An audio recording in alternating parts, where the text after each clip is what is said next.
Oh, hey there. It's Kristin, all by myself. Can do whatever I want. And what I want is to do an intro for you because there's some things you should know.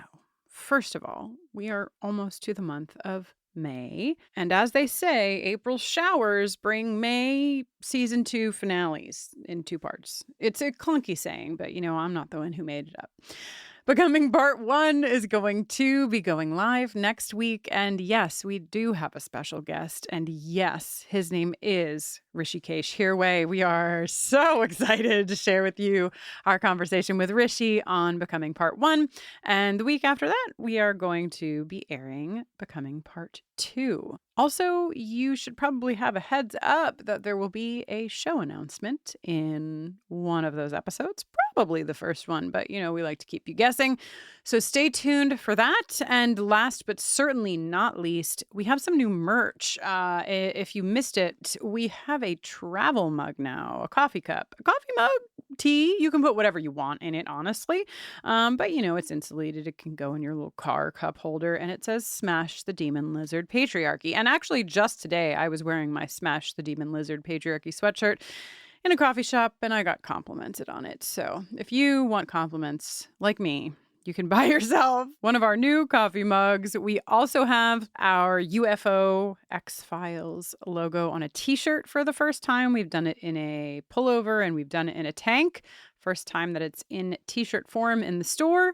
And our logo hat is back in denim. It was the, I think, original color choice that we did for the hat. And it's my favorite. I've wanted it back for a very long time, and it's back in the store now. No better time if you are entering spring and summer. Keep the sun out of your eyes, and also let everyone know that you love vampires and their slayers. Bufferingcast.com. Just click on shop for all of that, plus all of our regular merchandise. Just keep fighting. Pay Buffy Summers, the Yowler Cat, if you're a fan. And now I'm going to stop talking so you can listen to a Watcher's Diary. Again, Becoming Part 1 coming your way next week. And if you're listening to the X-Files in our Beyond Buffering feed, we're going to be covering The List also next week on Thursday in the Beyond Buffering feed.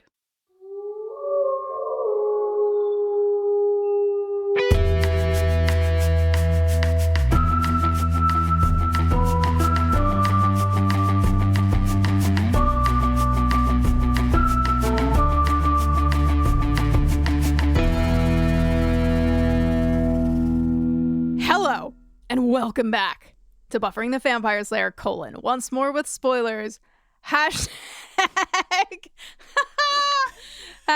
Watcher's Diary. Hashtag Watcher's Diary. Hashtag she's 44. I have, so obviously I have a lot of emails, whatever. Hi, guys. But one of them is, they're all delightful, but one of them is specifically related to, she's 45. Ooh. And I like, wait, I and can't what's, can you remind me just, what is that about? Like, who specifically is that about? Who is 45, and then, like, why is it such a big thing, and is there any media that corresponds with that? Well, what's funny is that last night my mom was here and my sister came by and her boyfriend also came by, and we were sitting outside. And I said something and realized, like, oh, because I'm old, or like whatever. And I was like, oh my gosh, you guys. So I told Jenny in the podcast that I increased the font size on my iPhone. And it led to a beautiful song about me. And then I played it on speaker on my phone for everyone to hear. And Avanti. Yeah, Avanti, your biggest fan. My number one fan, Avanti, your wife. Yeah, everyone was like laughing before the end, and Avanti was straight up like, wait, the best part is coming. When you're like, she's 45.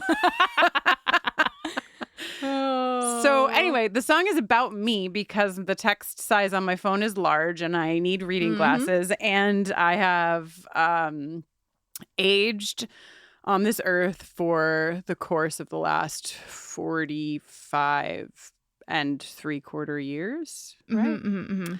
And specifically, it's written by Jenny, who is not 45. Not yet 45. That's still on the horizon for me. How does the song go? It goes like this.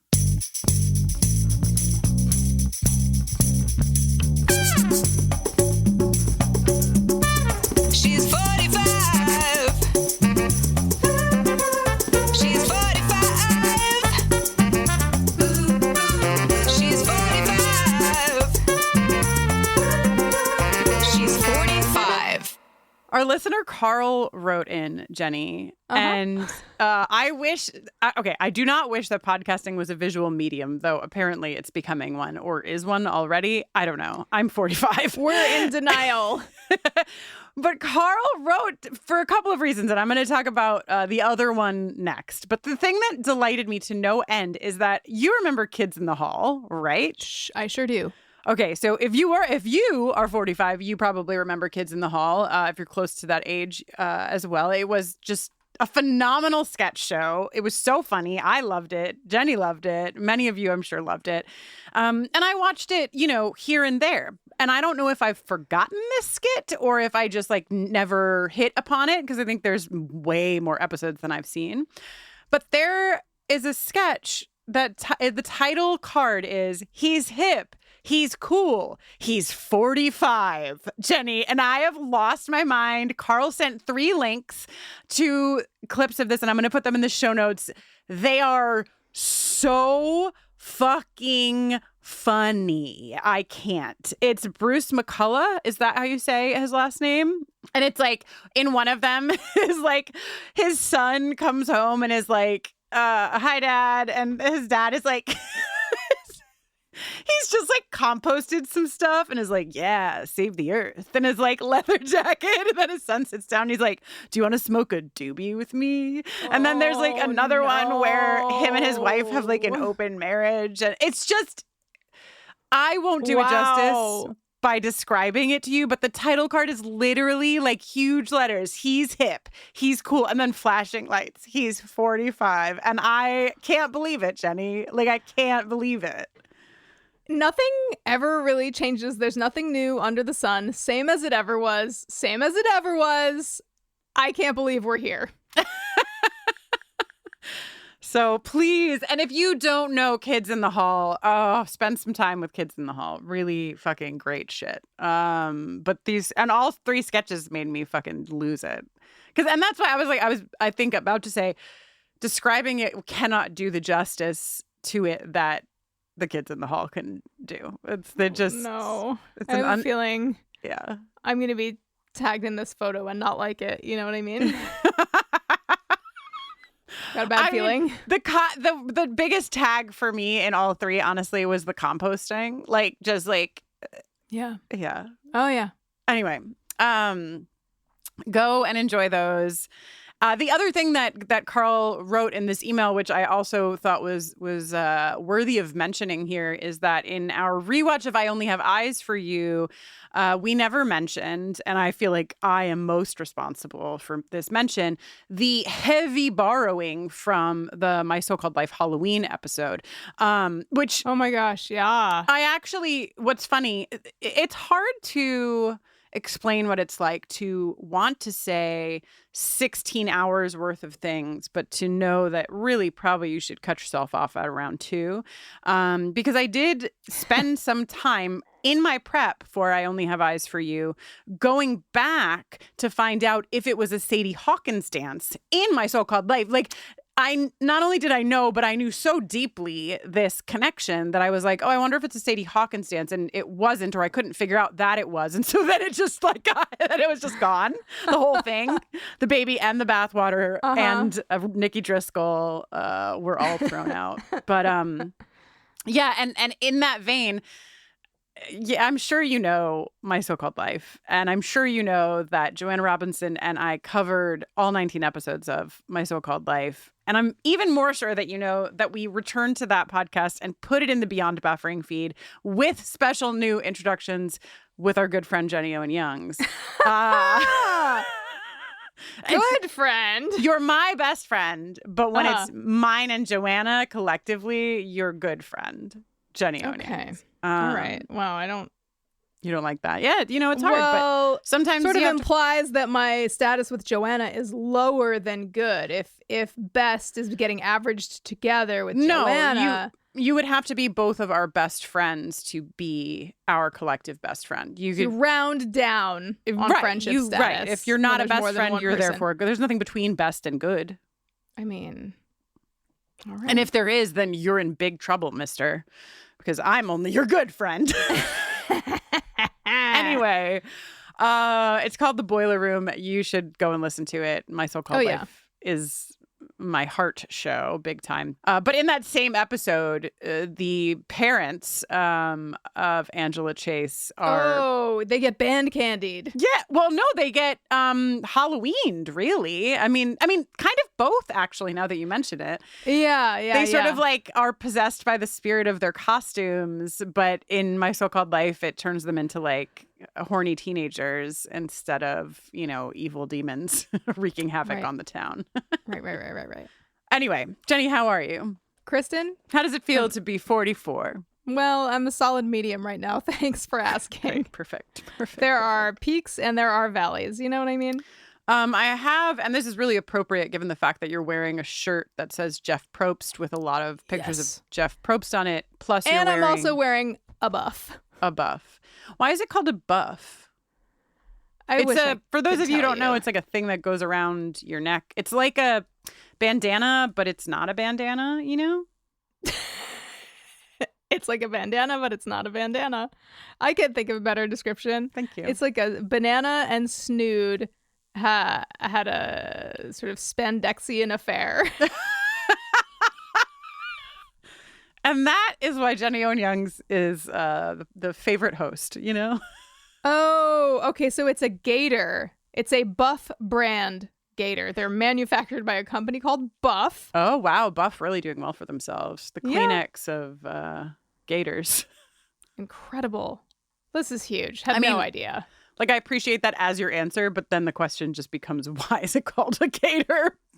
Yeah, okay. Well, why are buffs called buffs gave me instant results. So let's see why are gators called gators gives us back. It's derived from the 18th century French word G-U-E with a little triangle pointing up over it. T-R-E. Guatre. Yeah, right? Something like that. Jetre. Referred to a type of peasant footwear or garment. Oh, this is talking about gaiters that go on your sort of like feet, knee to yep, ankle. Well, we're not going to get all the answers we seek today. Who can? Who will? Well, I can't wait to get all of the emails about gators and buffs.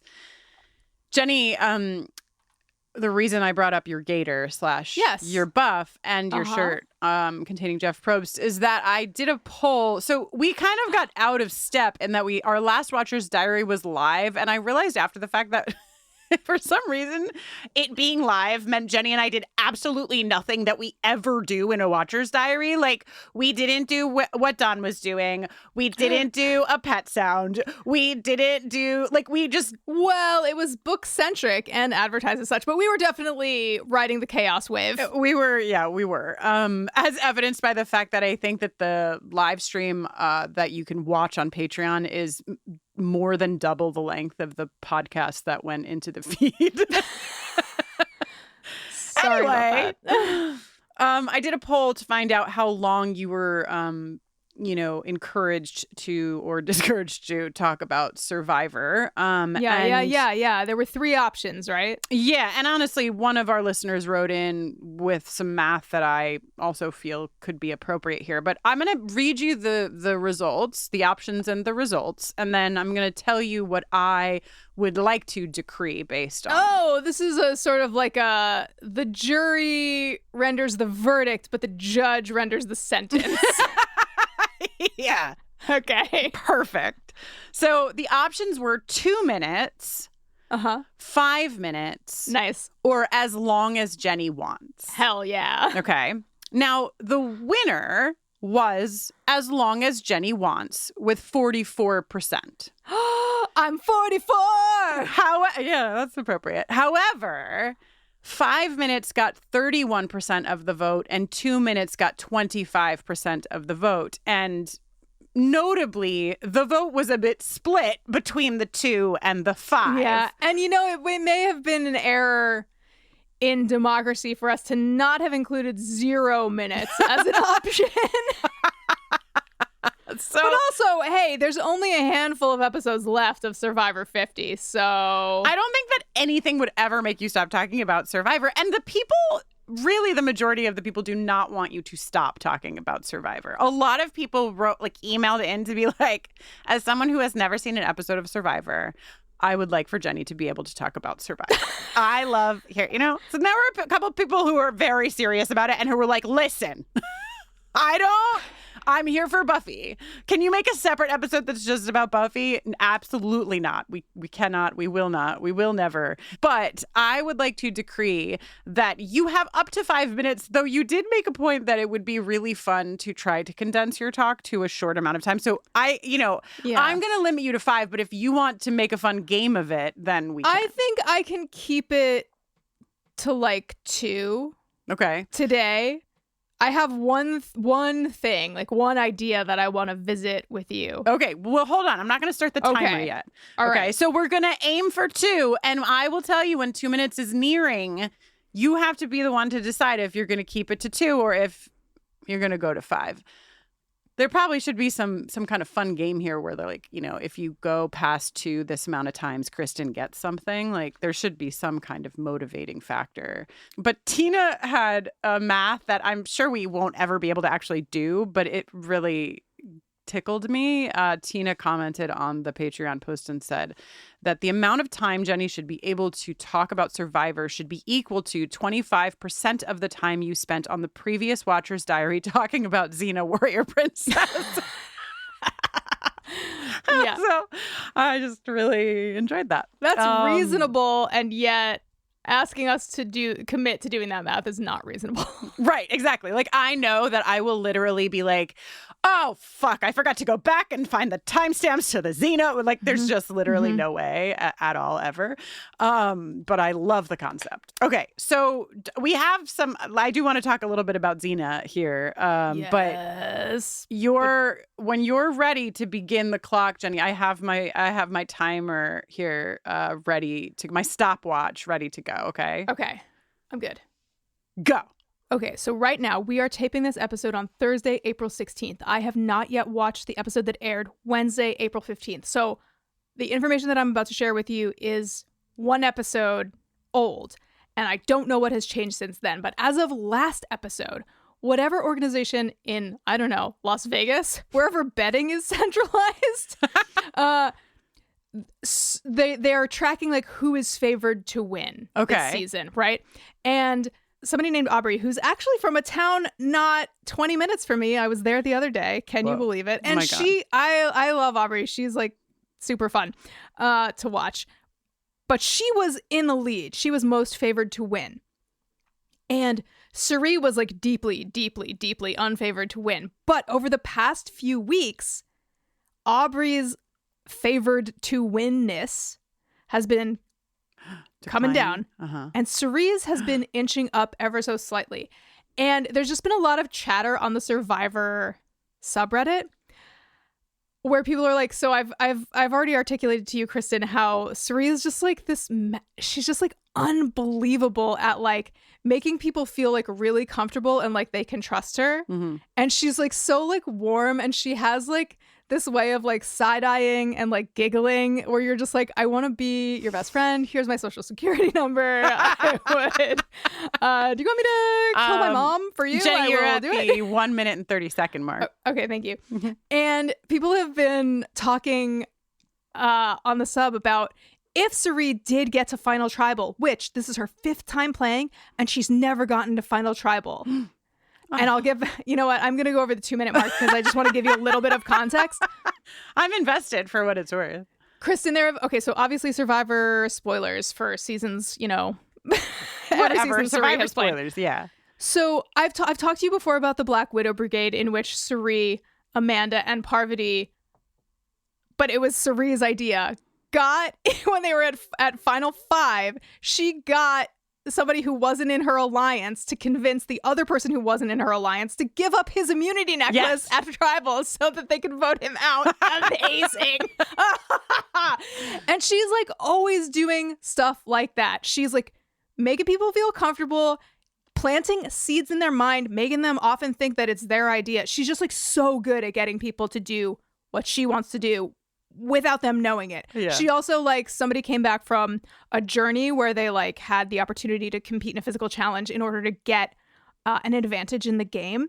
And she came back and like lied to everyone about how, like, she basically lied and said, like, I was able to keep my vote. I was able to meet the minimum time duration of this challenge to keep my vote, but I didn't make it all the way to the end, so I didn't get an advantage. Immediately cut to Suri confessional. These two women are at the water hole, like, together getting water, and Suri just, like, looks at Stephanie and, like, giggles. And immediately she's like, look, bitch. Just tell Suri what she got, like, the advantage that she won at the journey, and all of this stuff. Suri has been, when she was in the season with... I would like to remind you that you began this with a Reddit thread with Suri and Aubrey, and you are at 3 minutes and 40 seconds. Okay, I'm almost done. I'm going to tell you 2 things about previous seasons and just wrap it up with the Reddit thing. It'll be super quick. You're cut off at 5. There's no negotiating there. Even though she was in alliance with Parvati and Amanda and they got Eric out at Final 5, Parvati and Amanda turned on Suri and voted her out at Final 4, which was such a bummer. They did it because they knew they could not possibly sit next to her at Final Tribal and win. Nobody can. That's why she never makes it to Final Tribal. There was another season where she got Game Changers, I think it was. She got she got post-merge. Maybe it was like Final 7 or something. And by some strange twist of the game, somebody had won individual immunity in the immunity challenge that episode. A couple people had immunity idols that they played for themselves, and then there were like a couple other reasons. Like it had never happened before, and it never has happened since, but literally no one could receive a vote. Everyone was immune for various reasons, except for Suri. You play these immunity things like after the votes have been cast, and Jeff opens the fucking urn and there's not a single vote for Suri, but she still gets sent home by default. Can you believe it? And people on the sub are buzzing because they're like, if Suri gets to final, it's over. It could happen, Kristin, unless she got voted out last night, and it'll be so sad to have given you this whole monologue. Thank you for listening. Sorry I went on for so long. I just want everyone to understand Suri Fields, and now I'm done. You finished at 5:23. and you know what? We're gonna be gentle with our parenting here. I'll do better next time. My real question, I just need just a quick answer, but I do have a question, is when will we know if Suri makes it to the whatever it's called? Like, how long, like, how are we far away from that, or will that be soon? Okay, because I haven't watched yesterday's episode yet, I can't Google. I can't safely Google anything about Survivor right now. Fair. We can't have more than like 6 or 7 episodes left, I think. All right. Great job, Jenny. Great job, everyone. Okay. Was it a great job? No, but it was. You tried. You tried. Here. Can I ask you something? Yes. What's up?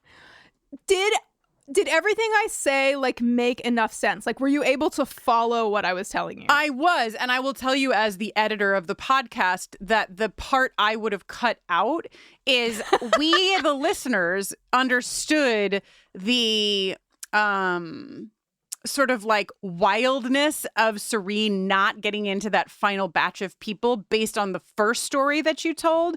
The second story took a lot of your time and was unnecessary to the plot for those who don't follow the specifics. So those are my notes. That, like, she has been unfairly smote. I mean, yes. Numerous times, and if she won this landmark season 50, it would just be You're cheating. The greatest. It would just be so right. Yes, I know. I would be so happy.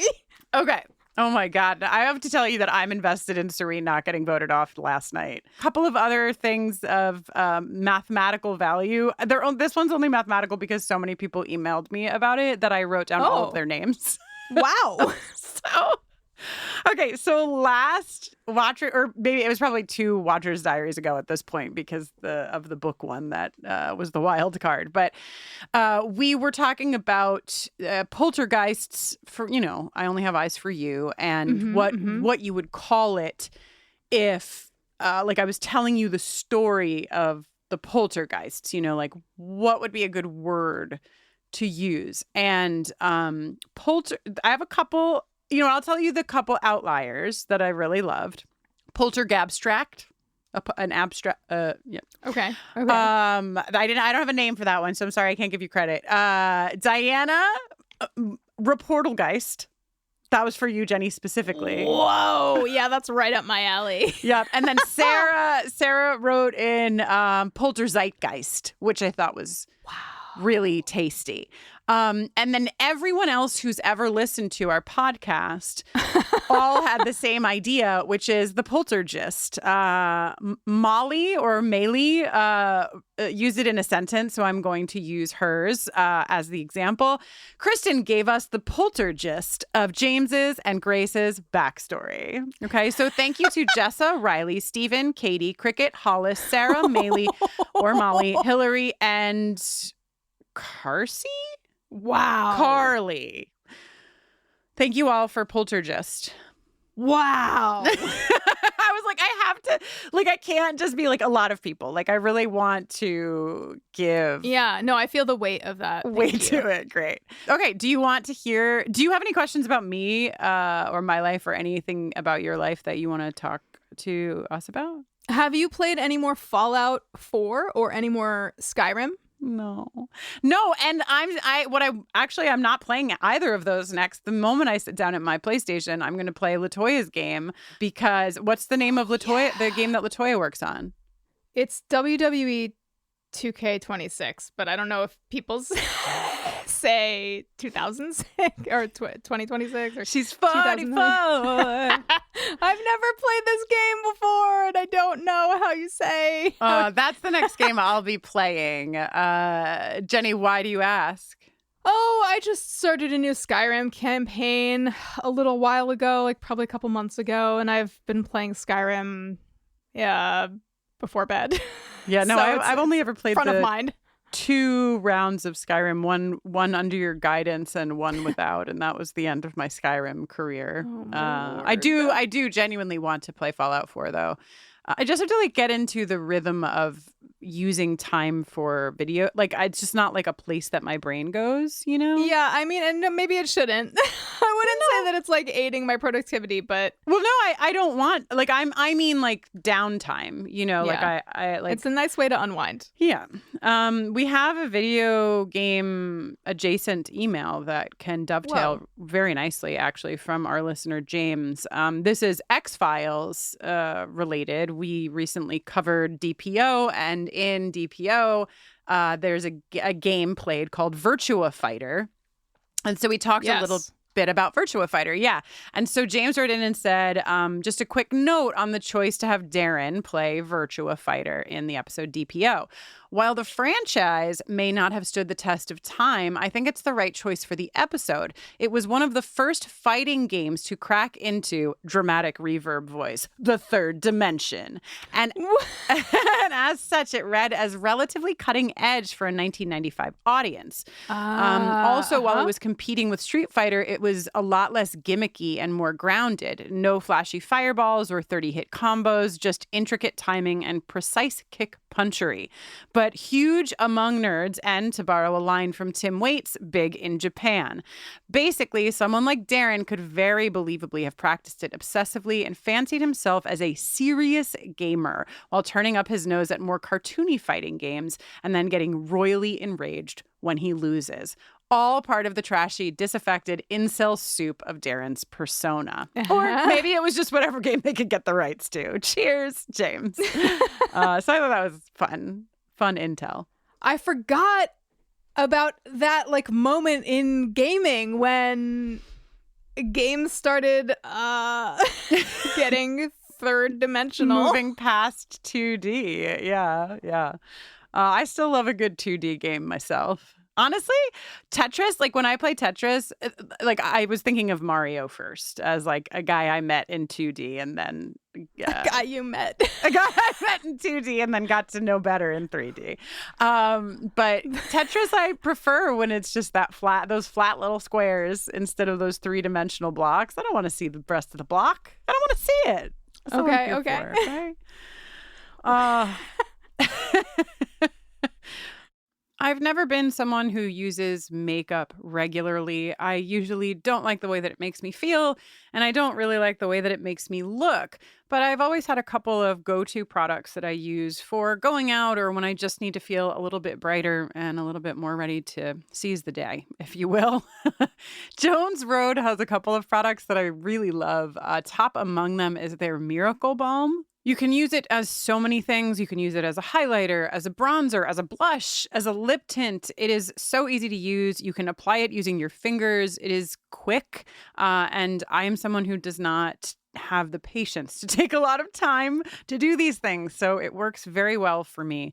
They also just released something called Lip Recharge, which is specifically, as you might have guessed, for your lips. It's a lip treatment that does a whole lot of stuff for your lips. It refreshes, it smooths, it hydrates, and it also nourishes. I use their moisturizer too. Their products are clean. They're using good ingredients. Jones Road is modern day makeup that's clean, strategic, and multifunctional for effortless routines. For a limited time, our listeners are getting a free shimmer face oil on their first purchase when they use code buffering at checkout. Just head to jonesroadbeauty.com and use code buffering at checkout. After you purchase, they will ask you where you heard about them. Please support our show and tell them that we sent you. Look, we've all been there. Hunger strikes, but oh no, you're exhausted. There's even materials for a healthy meal in your fridge or pantry that you should be making. But the thought of actually making the meal is too much. Maybe you're just back from a long night patrolling in the cemetery. Maybe you've been recording a long podcast episode about your favorite vampire show. It doesn't matter how you got here. What matters is that you're hungry. And it's not that you have a willpower problem. It's maybe that you have a setup problem. Enter Factor. Factor's here to solve your setup problem with fully prepared meals designed by dietitians and crafted by chefs, delivered right to your door. I love Factor because, like many of you, I care about what I put in my body, but I don't always have enough hours in the day. Factor is fresh and never frozen. They've got over 100 rotating weekly meals, including globally inspired flavors. And the best part? It's ready in 2 minutes. Factor shops, preps, cooks, and delivers straight to your door, so you have more time for everything you need to do and everything you love to do. If you want to give them a shot and see what I'm talking about, head to factormeals.com/buffering50off and use code buffering50off to get 50% off and free daily greens per box with new subscription only while supplies last until September 27th, 2026. See website for more details. I have more emails if you're interested. I love emails when they're in someone else's inbox. Okay, so I'll give you a couple of options. There is Jenny, how dare you? Uh-oh. There is If You Want to Hear Drusilla Say Moo. Okay. And there is Christina Rossetti, Bamf, put respect on her name. Let's go backwards in the order that you just read those. Okay. This is from Lindsay, not our Lindsay. No offense, Lindsay. But there can only be 1 hour Lindsay, and it's not you, but we care about you so deeply. I must contribute to the Christina Rossetti love. So if you missed our last Watcher's Diary, the one that was rooted in chaos, Jenny and I talked about some of our favorite children's books, and one of them was The Goblin Market. Is that the name of the kids' book too? Yeah. Nice. And so we went on kind of they're sisters? They're not sisters. Who wrote the original story? What's this lady's deal? This is who we're talking about. Christina Rossetti is the author of the poem that inspired this children's book, okay? About two hard quote sisters. Uh-huh. So Lindsay says she's one of my favorite poets. Girl never married, thinking emoji, because she wanted to focus on her writing, thinking emoji. From what was said about her at the time, she was outspoken and full of capital O opinions. Please note the capital O that she was quite happy to share. She was deeply religious, and most of her books of poetry are religious, which makes the goblin market even more interesting since it's so different from her norm. Thematic outliers are always food for thought. She took care of her father until his death, and from what I've read, he was pretty ill and it was not pleasant. In the Bleak Midwinter, which is a poem that was referenced also in our Watcher's Diary, and I said doesn't get much gayer than that. In the Bleak Midwinter is an absolutely gorgeous poem with some beautiful imagery. It's not included in many hymnals, sadly, probably because of lines like, "But his mother only, in her maiden bliss, worshipped the beloved with a kiss." That gives Mary a huge amount of agency and also shows her treating this baby like an actual human baby who should be loved like a human baby. Anything that humanizes baby Jesus is still pretty out there in a lot of circles. Think of Little Lord Jesus, No Crying He Makes from Away in a Manger and similar carols. Jesus is almost always depicted as some kind of angelic alien who is always calm and content, never cries, and definitely doesn't ever do that boy baby thing where the sudden cold air makes him pee in your face when you change his diaper.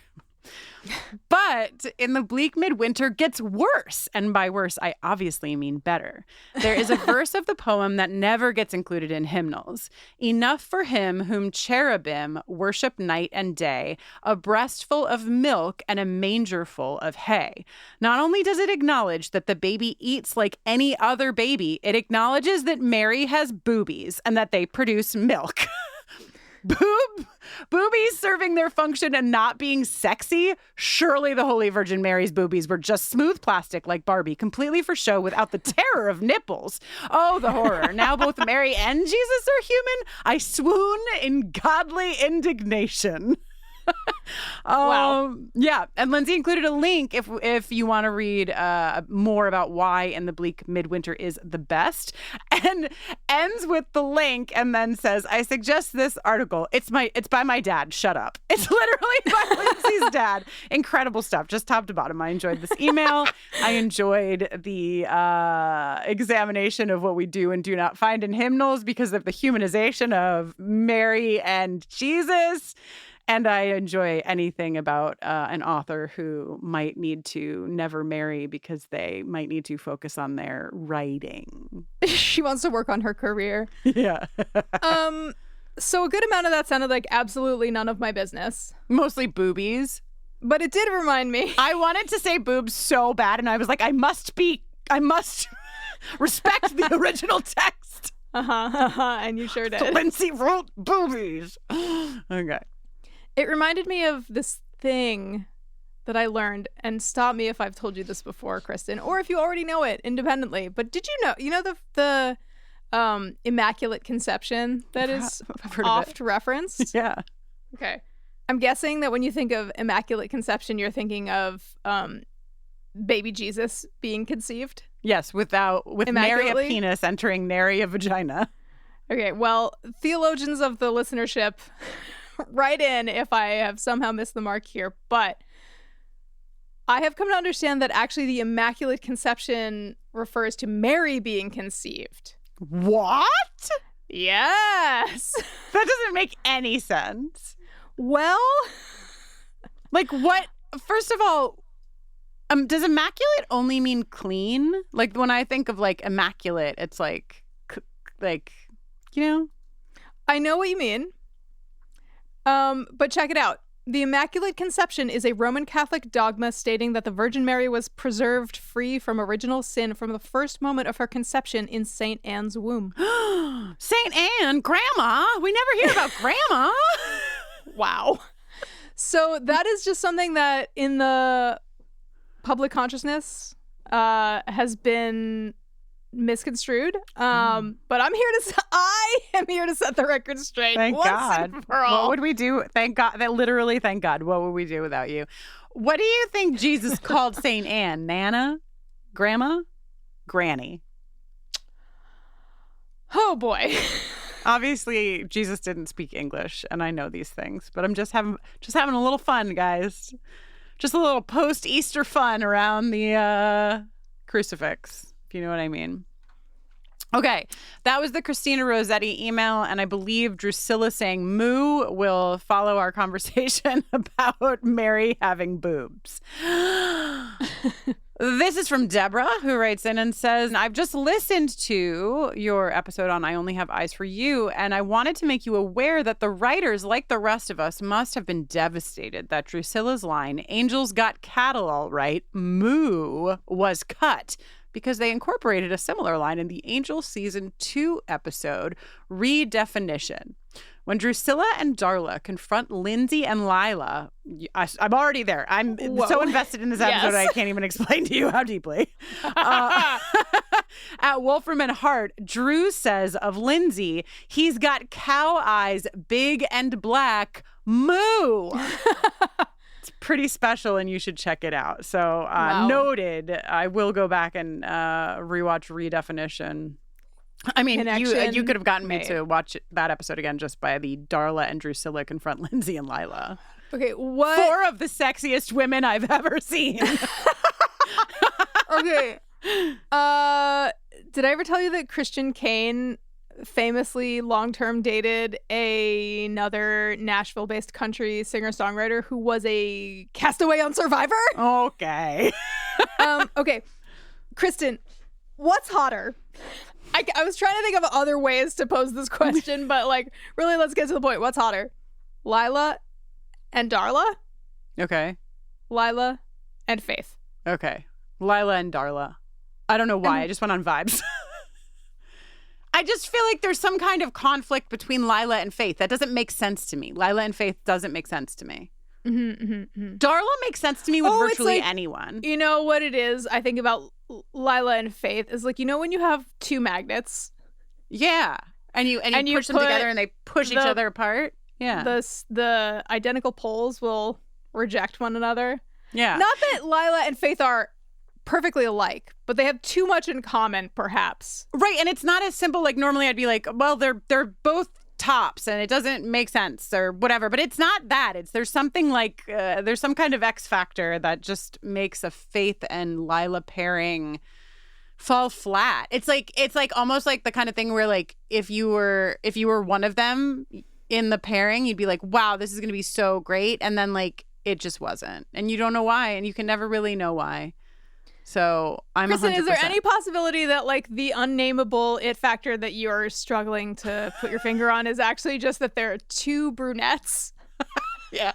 And everyone knows that you have to have different colored hair to hook up. If you are the same gender. If you're different genders, then hair doesn't matter.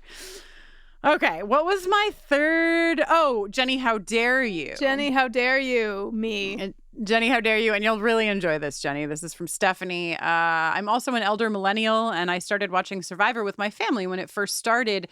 As life got busy, and you know how hard it was to keep up with a weekly series in the, quote, olden days, I felt off, so I didn't keep up. But all of Jenny's current comments got me curious. I'm on maternity leave with my 4th baby, Stephanie. Bless you. And how does Stephanie do it? And instead of all the quiet reading time and playing at the park with my toddler that I imagined, I'm watching all of Survivor from season 1. How dare you entice me to watch? Stephanie, honestly, I am so impressed with not only your parenting of 4 children, but your ability to do anything else. But maybe it's that kind of math where like with 1 child, you're like, how could I possibly? And with 2, you're like, I could never. And by 3, you're like, actually, whatever. Yeah. Stephanie, I'm so pleased that you're on that journey. How fun. Jenny, we have not talked about what to do here with what Dawn was doing. And I'm going to be honest with you. I don't know where we've left off. I think we were at Killed by Death. Like, I think I didn't do Killed by Death, but I actually don't know. So I would like to move to say that we have more Watcher's Diaries in between seasons 2 and 3. I'm going to skip what was Dawn doing in this episode, and we will catch up before we return to season 3, okay? Okay. That sounds like a plan. Jenny, do you want to watch a music video with me? I really do.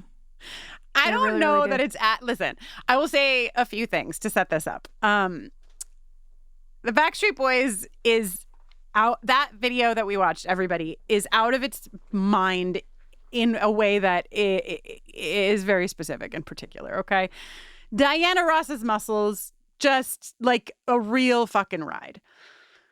I just tried to stir up in my memory music videos that like felt like they contained drama, like even then at the time, like not ones looking back on them, but like in that moment when they were released, what did I feel was dramatic? Videos that I decided to skip, but that could be, well, I started with Tattoo, all the things she said, but I meant to go, and this happens to me literally every time, to Evanescence's whatever that song is called. My God. What's that? Wake me up inside. Yeah. That one? Yeah. Okay. So I watched the Tattoo video and was like, oh, right. These girls are like literally gay and literally make out for this whole video. Like I don't know why, but in my 90s like memory of it, I was like, yeah, and I made them gay, just like I make everything gay. No, they're actually just fucking really gay. Well, they're in real life not gay, I think is the deal. But like in the 90s, that was the best you could get. So Totally. anyway, I watched that video and was like, oh no, I meant to watch Evanescence. And I watched Evanescence and was like, this is absolutely fucking wild, but it's not scratching the itch that I am looking for. So the video that I want to watch with you together that I know that you've seen before is Enrique Iglesias' Hero, starring Enrique Iglesias and Jennifer Love Hewitt. Does that sit well with you? Oh, yeah, that sounds good. Also, I just want to, state that one of them is bisexual. Okay. Sorry, I didn't want all of the tattoo stands coming for me. T.A is bisexual. T.U totally straight. You want to get actually rocked right now? I do. In 2024, Jennifer Love Hewitt told Entertainment Tonight, the craziest thing about that video shoot that I don't know if people know is that Enrique and Aaliyah were close friends. And the night that we filmed that video was the night that she passed. And Oh so my Enrique God. had to film that. All of his crying in the video was filmed and he was really crying because she had passed. Oh my God. I'm glad you told me that after, because I would not have been able to do a LOL fucking take. I know. Holy shit. That's like doubly wild that came up in our just like conversational zeitgeist. I'm using zeitgeist only because of Polter Zeitgeist. But like because we just in the X-Files talked about the day the music died, which was the plane crash with Buddy Holly, and that just feels weird. Wow, that's awful. Yeah. Okay, if you are at all interested in Jenny and I doing commentary over music videos that either one of us hasn't seen or that it's really warranted for us to watch again together, the link is usually in the show notes, and if it's not there this minute, it'll be there in a couple of days after I edit it over the video itself. It's called MSTKNJ. MST3KNJ. There it is. The 3 is important. Okay, let's see. I have a couple more emails if you're interested. Yes. Jenny, this one just really got me. It's very short and very to the point. Our listener Carl was listening to our X-Files coverage for season 2, episode 12, which is the one with Fluky. Yes. Splashing around in the fucking porta potties, and just by luck, the ad that Carl was fed after I said Fluky is getting around, I say having safe, clean water is the last thing you want to worry about. So just a beautiful happenstance with advertising meeting Incredible. perfectly with X-Files coverage. Oh, Tina wrote basically to say how much, yes, I would like to sponsor A Xena episode. How much does it cost per episode? Where do I sign up? I would like for you to cover Xena Warrior Princess.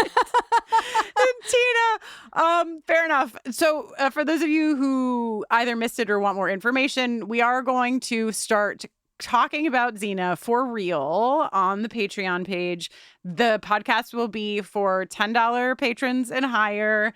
We will be arranging a live watch in June of the pilot, and June is also the first time that we will record an episode. The episodes will roll out as we have them. Will we do one at a time, two at a time? Who knows? Nobody knows. It will be a fun, chaotic ride through some or all of Xena Warrior Princess. How long will I stay baited? A question we'll find out. We'll find out the answer to.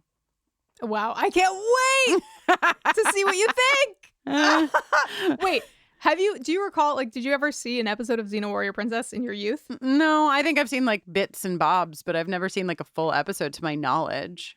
Wow. Kristin, you might have to watch... Oh, boy. You might have to watch, and I'm so sorry, the 3-episode Xena arc on Hercules. Yeah, that's fair. I can in do which that. the character is introduced. Okay. We don't have to podcast about it, but like you should have just the context. For my knowledge.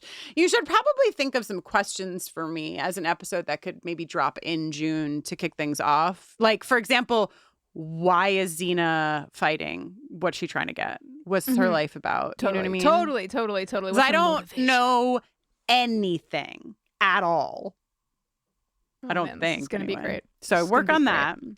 Also, Cricket, who is one of the folks who also wrote in Poltergist, had a PS that I thought you might want to dwell upon for a moment, a musical thought. I loved Jenny's tip at the end about using the minor 4 chord, 4th or 4, does it matter? 4. Minor 4 chord to add drama. In response to Kristin's question, I suggest that Liam is the major, Angelus is the dramatic minor, and Angel is the minor 7th, drama and Whoa. conflicted. Will you see what Jenny thinks? I'm just listening in my mind. Yeah, I love it. Jenny approved? Great. Ooh, unless. So here we have Liam. Major. But also if he's in his cups. The 7th. Then we've got Angel. Minor. Mm-hmm. And now, the idea was Angelus is the minor 7. Okay, or I was saying maybe the minor chord with the 6 on it. Ooh. That's got a real, I'm steepling my fingers and applying another layer of eyeliner to it, to my ear. Oh my God. All right.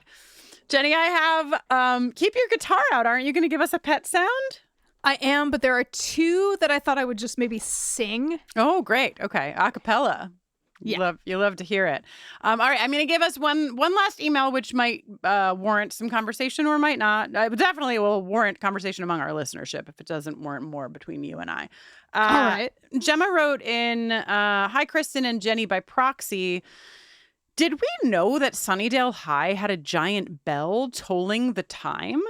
I know Jonathan did the thing with the bell tower and all, but I don't remember it being a functional bell tower in general.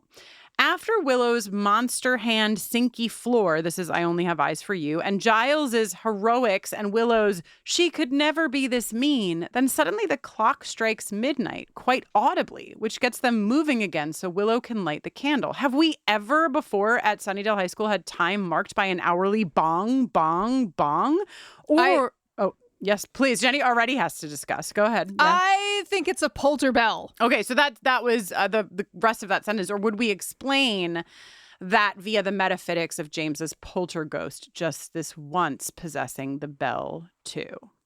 Yeah. Side note, Yeah. can you imagine if you lived right near a school and not only did you have to deal with school traffic and parking and the constant noise of Snyder sniffing children, along with pranks and hijinks and littering and general tomfoolery and hooliganism and teenage students. But on top of that, there was also a giant freaking bell going off every hour, including the middle of the night. Okay, Jenny, it's that time for a pet sound. What do you got? Kristin! Amy writes us from sunny England and says, I have a cavapoo named Otis. He's my best friend. Hey, Otis, that's on theme with the last episode that we taped. Has it aired yet? I don't know. It has, which I hope it has. He's my best friend, and I like to remind him by singing to the Dawson's Creek theme tune. Otis is the best, and he's my fluffy dog. He is the bestest friend a boy can be. Ooh-doo-doo-doo-doo-doo. Otis is the best. And here's my fluffy dog. Will it be bark or will it be feed me? Wow. Do-do-do-do bark. Do-do-do-do bark. Okay.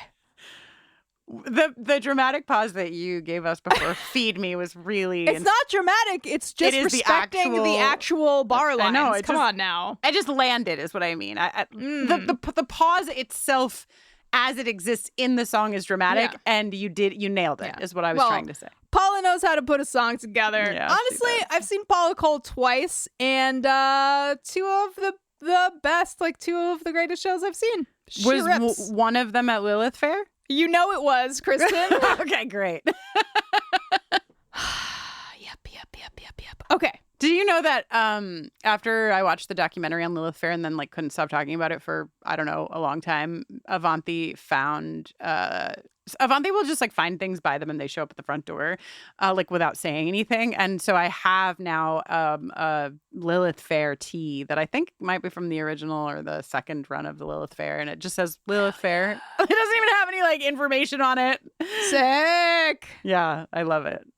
Oh man, Lilith Fair. I am playing a festival shortly called Sing Us Home, put together by my friend and yours, Dave Haas, who's the best. Yeah. And there is some kind of special evening event where there will be a salute to Lilith Fair. And I had the opportunity to select a song. Any guesses? Are you going Cheryl? That would be like, to my mind, like the thinking man's choice. Okay, all right. I feel like, well, maybe like Patty Griffin would be like the really thinking man's choice. And then Cheryl is sort of like of the main stagers. I'm not trying to malign Patty Griffin, but I think in a lineup at that time of like Sarah McLachlan, Sheryl Crow, Chasey Chapman. Yeah. I think Cardigans were main stage. Fiona Apple was main stage. Jewel was main stage. Indigo Girls were probably on the first year. And obviously Sarah. Yeah, I think with some of those, like, in that mix, like, Patty Griffin might have been second stage because there were 3 stages. Yep. But also, I'm not trying to diss Patty Griffin. As you know, she wrote one of the saddest songs of all time, Making Pies, that I'm obsessed with. Yeah. Now and forever. Cheryl would be sort of the main stage, like, top 40 thinking man's choice of that selection, I think. But I have never thunk once in my life, Kristin. So what did you pick? So I picked a Jewel song, obviously. Oh, hell yeah. Which Jewel song? You were meant for me. In reviewing the track listing of Pieces of Me, do you know what I discovered? Ooh, what? I'm very familiar with that track listing. Can you tell me where in the track listing the song Pieces of You, the song in which Jewel drops the hard F-bomb. I mean, it's appears? not hard when she drops it. It's actually very soft and melodic. Right, it is very soft and melodic. And she also is like making a point. But it just is like, whoa. Yeah. Where do you think it falls in the track order? Honestly, I don't know. I would say, I really don't know. Because I can't remember actually what the first track. Can you tell me what the first track is? That might kickstart me. And how many songs are there? Those are the only questions I would like. Oh, I'm sorry. I thought that the album was called Pieces of Me and the song was Pieces of You, but they're both Pieces of You. They're both Pieces of You. A bad Jenny. Bad. Okay, the first song is Who Will Save Your Soul? Oh, of course it is. And how many songs are there? 14. All right, I'm going to go 11 or 12. It's track 2, Kristin. It was the wrong end. The wrong end. Oh. Woo! Oh, wow. Who will save your soul to Right into pieces of you. Yeah. I used to lay in bed in college, like a extra long bed. I was not in college yet. I was a senior in high school, but my friends were in college. And I would lay in bed, spooning one of them with the other one spooning me with that, smoking cigarettes occasionally. And we would just listen to that album. We wouldn't even say anything. That's Totally. And that's how you know that you're an elder millennial. Okay. Are we going to get a cover of the song, like anywhere, for those of us who won't be able to attend Sing Me Home? I don't think so. Wow, rude. Well, Maybe at an upcoming Jenny Owen Young's online concert, we could be treated to such a thing. you know what? Maybe. Okay. Do you have a second pet sound? I have another one that I'm also just going to sing because I feel like it. Yeah. Do what you want. Live your life.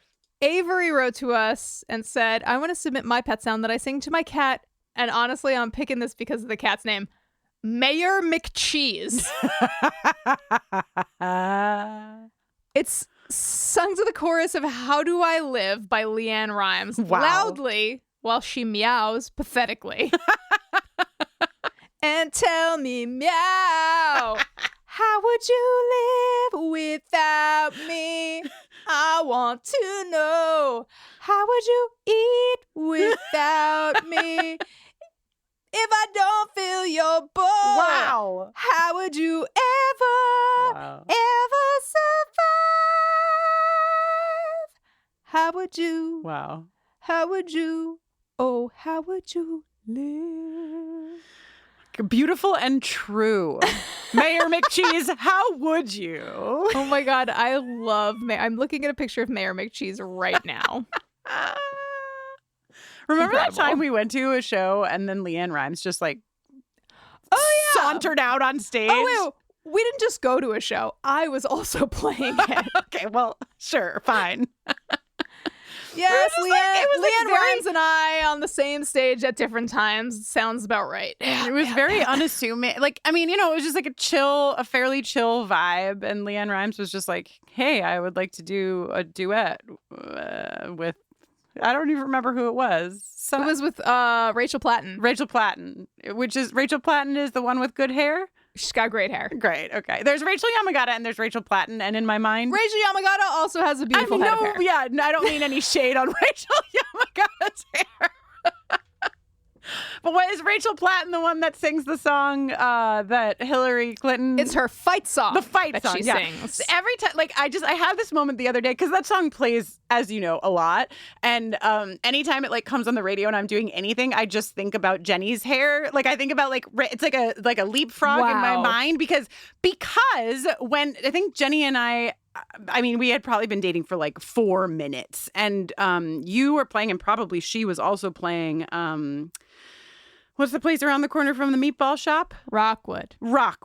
And we spent a lot of our time at Rockwood. And I look over and Jenny's talking to Rachel, who I didn't really know. And then like 20 minutes passes and they're still talking. And then like another 10 minutes passes and I was like, all right, what is going on over here? And it turns out they were just talking to each other about how amazing the other one's hair was. Listen, So Kristin, some ladies. I can like see it. It's like, as you know, I don't have a good memory, but like I can see it. I can see the table you were sitting at in Rockwood. And I have such a vivid memory of it. And so Fight Song makes a lot of people think about a lot of things, but for me, I think about Rockwood, Rachel Platten's hair, and then Jenny's hair. And then that's the end of my word association. So there you have it. It's an honor. It's an honor. From Leanne Rhymes to Rachel Platten to Rachel Yamagata to Rachel Platten to Jenny Owen Young's. It's been a pleasure watching this diary with you. I couldn't agree more, Kristin. I'll see you next time. I can't wait. We might have a special guest, actually, on the next Watcher's Diary.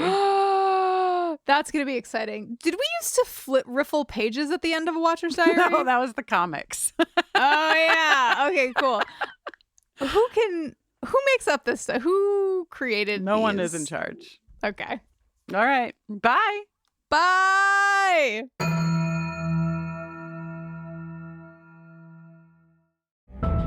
The war is over, and both sides lost. Kingdoms were reduced to cinders, and armies scattered like bones in the dust. Now the survivors claw to what's left of a broken world, praying the darkness chooses someone else tonight.